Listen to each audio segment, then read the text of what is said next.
Hey everybody, how's it going? So today I wanted to highlight what I find to be a really positive story about who I would consider to be a real landlord, not one of these fake-ass landlords that says they're a landlord because they clicked on some pop-up ad on how to get rich in real estate, puts down 3%, buys a building that they shouldn't have purchased, and thinks that if they lease it out in 20 years they'll have free money. This is a story of one of the real landlords, and I want to highlight stories like this because there is a lot of negativity out there in the world right now, and this is actually very close to me. This is only a few miles north of where I am. This Brooklyn landlord just canceled rent for hundreds of tenants. Mario Salerno, who has 18 apartment buildings, said he did not want renters to stress about their payment during the coronavirus pandemic. He put this sign up.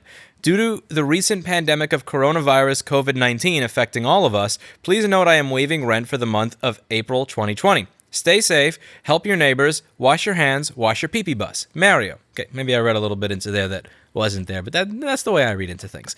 And this is a great story of someone who not only understands what's best for his tenants, but also what's best for him long term.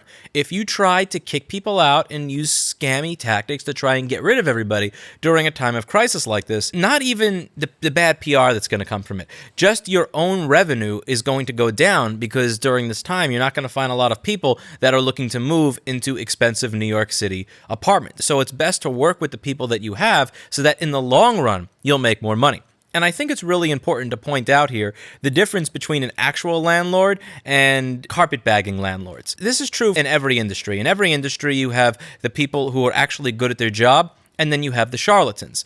And when it comes to landlords, it's very obvious which ones are which. So, in my last video, there was a lot of people saying, well, there's a lot of landlords out there that have no profit margin. There's zero profit at all on anything that they do. And a big part of that is actually because of the upfront greed for the charlatan landlords. Let me explain. So you have people that will go into neighborhoods that other people don't want to go in. They'll find abandoned or properties that are in disrepair in some way, shape, or form. They'll make those properties better. They'll purchase them when they can actually afford them. They'll restore it with their own work or the work of people that they know, and then they'll rent those properties out, and they're a part of why neighborhoods get revitalized. Those are actual landlords.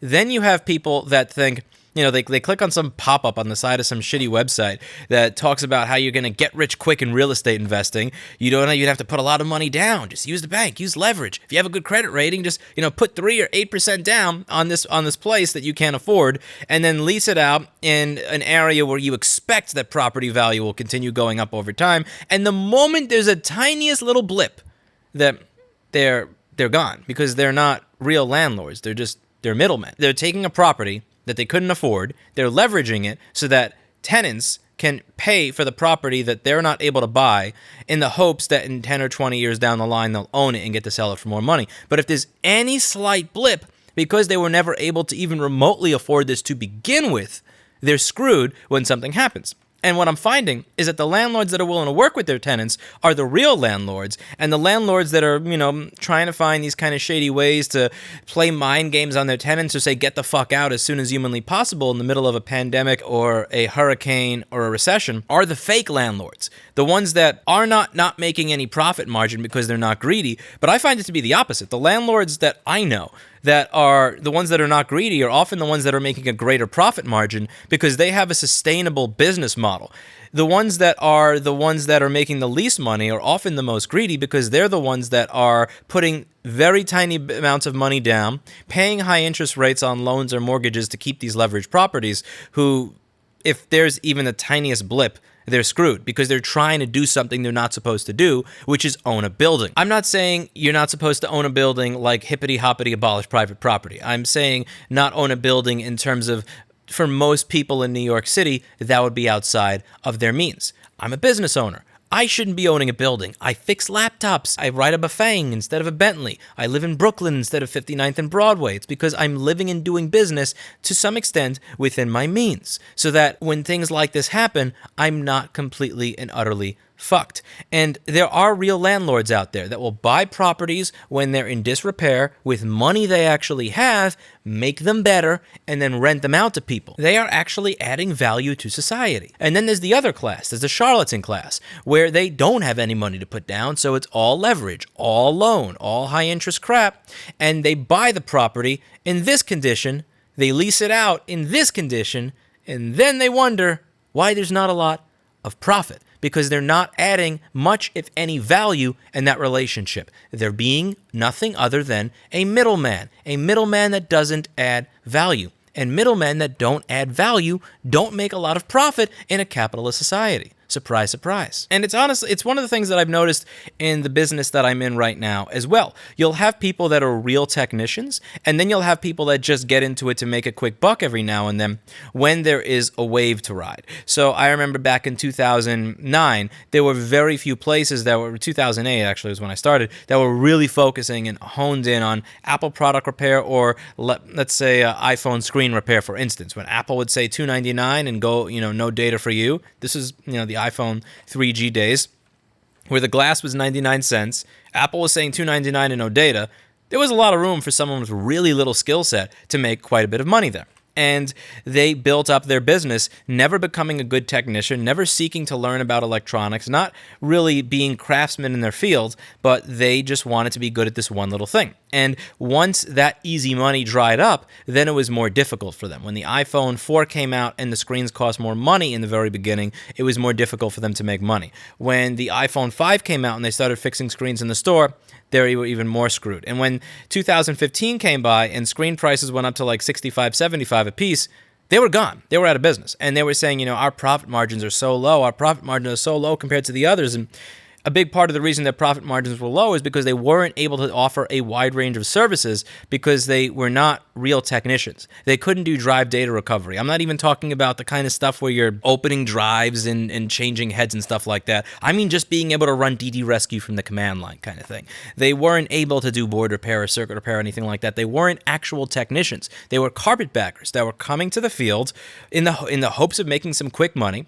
And then the moment there's a teeny tiny blip, they're gone. And it's something that I have some level of disdain for, regardless of the field that you're in, but particularly when it comes to landlords, because your desire to pretend that you're something you're not is screwing with other people's ability to live, it's screwing with their ability to do business, and frankly, honestly, when it comes to middlemen that are not actually adding value to relationships, I tend to not have much sympathy if they're not making the profit margin that they'd like within a capitalist society. I think that people who are middlemen should actually add value. I know. Crazy. I do know landlords that care about the quality of their properties. I do know landlords that care about the quality of the tenant experience at that property and that treat their tenants with respect, that treat their properties with respect. And then I know people that they got into this not because they care at all about revitalizing properties or making the neighborhood better or trying to supply places for people to live, but to them, you are a fucking dollar sign. That is it. And they will do everything that they can to purchase properties with the maximum amount of leverage. And the moment you skip rent for a month or two, if anything happens at all, they're fucked because they're not real landlords. They're playing pretend. And I think it's important to draw the line there. And people like Mario really do give me hope, particularly when it's in a city like New York, that those kind of good people are still out there that do care.